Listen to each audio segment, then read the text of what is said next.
Bueno. Y yo veo ese video y me quedo, ¡ah! ¿Qué dice? Pero el profesor.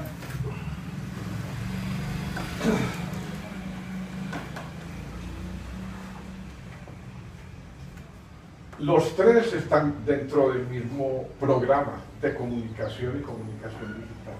¿Eso hace parte y está relacionado con Univirtual o no? No, nosotros estamos directamente conectados con Univirtual. En algunas materias selectivas vemos asignaturas que dirigen algunos profesores de Univirtual, pero no hay una directa relación con la carrera. Realmente la carrera de ustedes está atada a la Facultad de Educación. Es una licenciatura.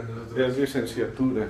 Es una licenciatura en comunicación, entonces pues nosotros vemos mucho de medios, pero para utilizarlos con fines educativos. Entonces para eso vemos mucha pedagogía, para saber utilizar y aprovechar todas las potencialidades que tienen los medios de comunicación en el entorno educativo, reconociendo pues que el entorno educativo se amplía mucho más y no se limita al contexto educativo formal, que es el colegio y el aula, sino que la educación trasciende a cualquier ambiente puede ser educativo.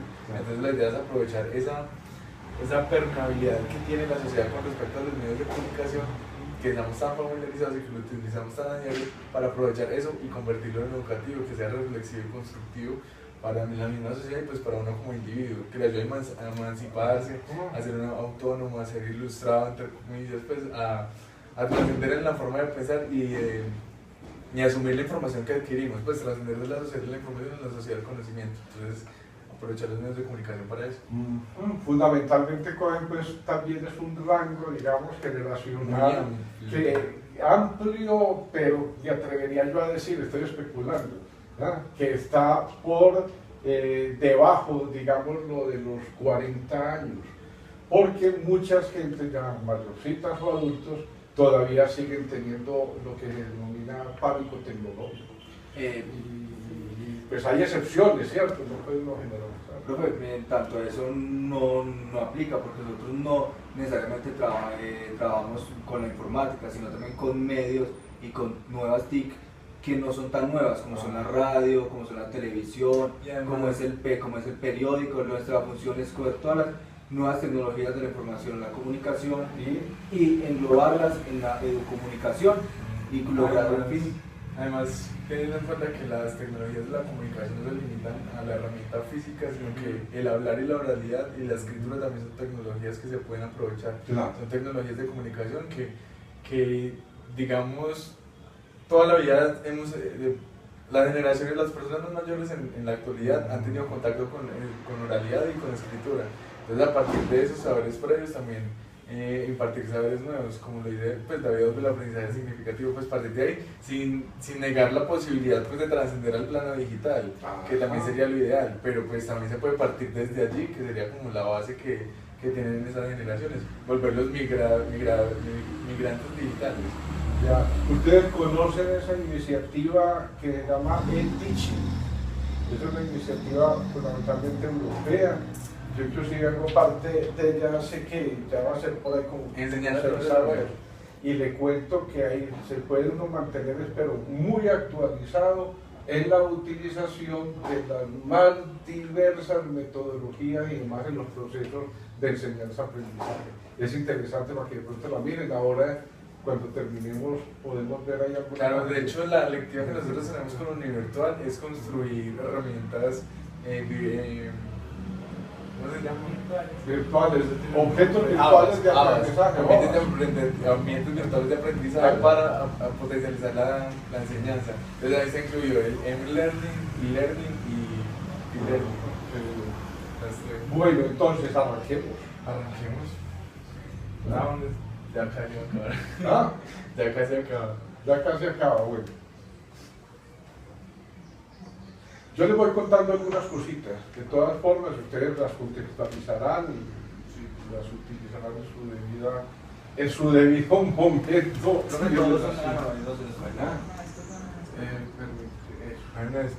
Bueno, vean, la situación es esta. El tema de las sustancias o de las llamadas drogas, y yo siempre le pongo como una especie de énfasis al pronunciar esas palabras, sustancias o drogas, porque diría que han sido en realidad categorías muy traídas a contrapelo en ocasiones, ¿ya? y que se utilizan de una manera muy ambigua y poco clara, ¿ya? Tanto que pues sabemos que hay un cerco grandotote cuando uno dice drogas o dice medicamentos, ¿ya? Entonces, ¿cuáles son unas y cuáles son otras, ¿ya? Fuera de ello hay toda una complejidad porque en la opinión pública existe algo así como una especie de código mental para entender bajo el concepto de drogas las drogas ilegales, ¿ya? Pero olvidan de que hay en realidad una situación que se ha denominado técnicamente la doble vía del narcotráfico, para referirse a ese tema de lo que es el contrabando tanto de drogas ilegales como de drogas legales, y que ambas esferas, la de la legalidad y la de la ilegalidad, están de alguna forma interferidas por organizaciones criminales que generan dentro de la opinión una cantidad de esquemas que alimentan la estigmatización, la segregación, todo este tipo de situaciones, y de llegar a considerar a las personas que consumen, sobre todo las llamadas drogas ilegales, como unos delincuentes, ¿ya? Eso pues es una cuestión que uno puede observarla en principio. Para mí, desde muy temprana época, por decirlo, cuando estaba iniciando mis estudios de Derecho, empezó a inquietarme esa situación por lo que yo podía ver en la universidad. Estaba estudiando en la Universidad de Antioquia, y entonces veía con cierta, llamémoslo que, preocupación o con un sentido de indignación y de choque la manera como se perseguía a los muchachos consumidores particularmente de marihuana en ese entonces. No había lo que ahora se puede apreciar que es un consumo muy amplio de las más diferentes sustancias, ¿ya? Yo estoy hablando a veces de drogas, otras veces de sustancias. Entonces, sobre eso empecé yo a escribir inclusive, ¿ya? Tuve el primer conocimiento de aproximación a ello, fue el libro de Anthony Hedman, ¿ya? Mamacoca, ¿ya?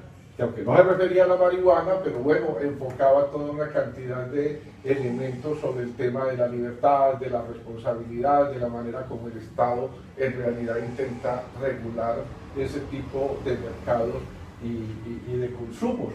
Yo escribía para un periódico regional de Frontino, que se llamaba El Bohío, y yo digo se llamaba porque no sé si todavía exista o no, y entonces allí pues empecé a hacer, como quien dice, mis primeras propuestas, cuando en realidad eso era una herejía tenaz de plantear que los seres humanos tenían y tenemos, porque sigo empecinado, digámoslo en ello, el derecho a modificar las condiciones de funcionamiento tanto de nuestro cuerpo como de nuestra mente. Es un aspecto de la libertad en el cual el Estado no tiene por qué interferir, a menos que, modificado el estado mental o el estado físico de la persona, esa persona cometa determinados actos que se consideren como delitos, ¿ya? Pero ya ese es un caso muy particular donde a la persona pues hay que juzgarla o por lo menos prestarle la atención no por el hecho de que consuma marihuana o cocaína o éxtasis o cualquier otra cosa, sino porque robó, porque mató, porque generó lesiones personales, porque estafó a alguien, en fin. Y entonces la realidad es que investigando bien las cosas y tratando las cosas con seriedad, uno no puede establecer de que es que la persona por consumir o fumarse un porro entonces ya tiene deseos de cometer delitos, ¿ya? Es decir, el consumo puede relacionarse con la parte delictiva, pero dentro de ciertas complejidades que no son las que existen aquí radicadas en la opinión pública, ¿ya? Bueno, terminé mis estudios como abogado y demás, y entonces pues al fin de cuentas el campo mío fue el del derecho penal, que es el campo que fundamentalmente está construido y desarrollado a partir de la libertad. Podríamos decir que el derecho penal en sí no es como la gente a veces lo concibe de manera muy simplista, que es el derecho de la pena y a castigar. No, es el derecho que establece cuáles son de alguna forma los límites de la libertad para que el individuo actúe con responsabilidad y no se meta en los linderos de esos estatutos que pueden llevar a disponer la privación de la libertad de esa persona, ¿verdad? Bueno, eso más o menos es algo de inicio, ¿verdad? Eso les resulta de interés, supongo, Claro, pues, sí, ¿verdad? claro. De hecho, me gustaría mucho que en el video quedara lo que nos acabo de decir, de que el hecho de que un individuo cometa un crimen no está directamente relacionado al consumo de una sustancia. Entonces, que eso quede claro en el video para especificar y desmitificar la estigmatización, que es lo que nosotros también pretendemos en el video. Entonces, también apuntarlo hasta ese punto, porque me parece un punto clave que quiero que quede Sí, en el es video. importante porque la mayoría de la gente piensa que si alguien va a consumir cualquier sustancia que está prohibida, entonces va a matar a la mamá. No, eso se originó en Estados Unidos en 1900, cuando este magnate, la prensa quería quería generar racismo contra los mexicanos y los consumidores de marihuana. Entonces empezó a tirar un bombardeo mediático a través de la radio y la prensa, como era el dueño de los medios. Entonces, a través de películas como Reefer Madness, no sé si la has visto, lo has escuchado. Una película en la que se fuman un porro y empiezan no, se enloquecen. Se enloquecen. Entonces, pues, a través de esas campañas mediáticas, por ejemplo, el video terminaba en cuéntele a sus hijos. No terminaba en el final, sino cuéntele a sus hijos. Tell your children. Entonces, pues, como cierto impacto que genera en la opinión pública. La gente que está, digamos, desinformada. Entonces, se deja influenciar mucho de lo que le digan los medios porque lo ven como muy creíble. El hecho de que salga en televisión lo hace creíble. Entonces, desde ahí siempre, para mí, esa fue la clave del estereotipo de la criminalización del consumo de marihuana. Como antes también, dentro de las cosas, digamos, estereotipos que se crean para joder a un sector de la población, era la idea de los mexicanos, ¿ya? Que la veían en los cómics y en las películas, además, siempre el mexicano estaba, como quien dice, metido en un sombrero grandotote tirado por allá haciendo pereza, ¿ya? De manera que la cuestión del mexicano siempre era un sombrero que estaba por allá echado en un corredor haciendo Como los peruanos con la perubólica en Colombia, cuando llegó la perubólica en Colombia. Para mí, yo de niño, yo pensaba que en Perú no existía el cepillo dental, porque yo me veía Laura en América, y todas las personas que llegaban a Laura en América eran no tenían dientes. No tenían dientes. Karina y Timoteo, pensaba que la mayoría de las personas vestían como la chola chamuco. Y de lo que me traía la televisión. Entonces nosotros digo, si una cosa genera eso, ¿se imagina qué estarán pensando de nosotros en un tiempo en Colombia con la televisión como la tenemos? Y hay una cosa que caracteriza a los seres humanos aquí y es la cochinchina. Y que es algo que lo había claramente señalado Kant, el filósofo alemán, ya por allá en 1700 y pucho, que claramente decía que los seres humanos no eran capaces de hacer uso de la capacidad de emancipación y demás en virtud de la pereza y la cobardía. De manera que es más fácil adoptar un estereotipo que pensar en la complejidad de lo que existe, de lo real. Así pasa. Es que es trascender en la moral propia, porque es muy fácil asumir la postura que está socialmente aceptada, porque se hace parte de la masa y es socialmente aceptado, y para el ser humano es muy importante sentir que hace parte de algo y en donde es reconocido. Entonces, el hecho de emanciparse es trascender en los principios morales que uno tiene a partir de la razón, es decir, que no sean las costumbres y las tradiciones las que me digan que es bueno y que es malo, sino que sea mi propia razón la que determine lo que es bueno y malo para mí. Entonces, primero es un trabajo de información, de asimilación de la información, de interiorización de la información, de armonía entre lo que uno dice, lo que hace y lo que piensa, y aparte de eso, tener como la valentía de separarse del resto, porque separarse de la manada es lo último, es por eso es más difícil, hacerse ya uno autónomo, decir, no, este es mi camino, sin importar. Y más en determinadas circunstancias, digamos, lo sociales o históricas, como es el caso concreto de aquí de nosotros en Colombia. ¿Por qué? Porque aquí el hecho de salirse del rebaño conlleva unos riesgos muy grandes, ¿ya? Y hasta la muerte, la pérdida de la libertad, toda una serie de situaciones que uno puede considerar que de buenas no tienen absolutamente nada, ¿ya? A ver, hombre, que yo quiero captarte ahí bien, hombre, porque esas expresiones tuyas ahora me parecieron que estaban muy dentro de la línea de lo que yo mismo puedo pensar.